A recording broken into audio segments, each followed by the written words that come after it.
folks just chattering all over the place trying to distract me here. But anyway, we are going to, this is informative. Anyone who hasn't been to a plane time, the thread is maintenance. This is our call. I'm a mechanic by trade. I just fly aircraft because it's easy. That's a joke. It can be very difficult, but it's not only, it can be easy if it's fun and you enjoy it and you learn well. So, and Ron, I think you do something about teaching people how to fly airplanes, don't you? Yeah, to complement what you do as a mechanic, Ben, my forte, if you will, is flight instruction.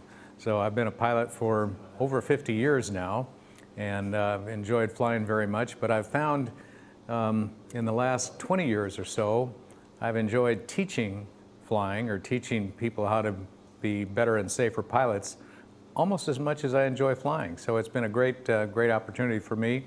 And it was through becoming an instructor that I got involved with the FAA's FAST team, first in Texas when I lived there, and I was a FAST team lead rep in the Dallas-Fort Worth area. And then when I moved to Florida, as soon as I got here, I asked to become involved in the FAST team here in the Orlando FSDO and the like.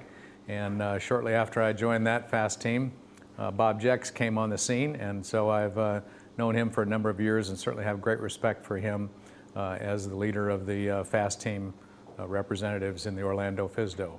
A hard worker, indeed he is, so I'm looking forward to it.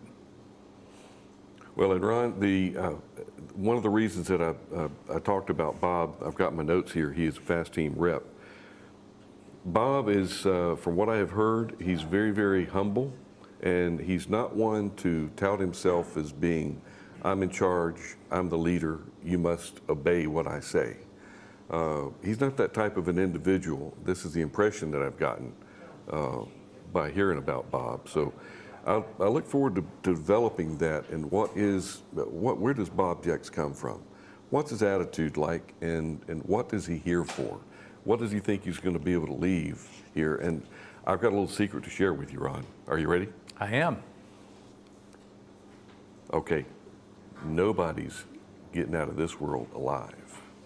So we need to make the most of what we're doing when we're here. And this is why I think it's going to be very, very important to hear from Bob and what he's going to contribute to this society when we're all dead and gone. And that's about all that I've got to say. I think we're going to take a little short break before we jump into that interview. Sounds good, Ben. We'll see you in a few minutes on Plane Time. Adios.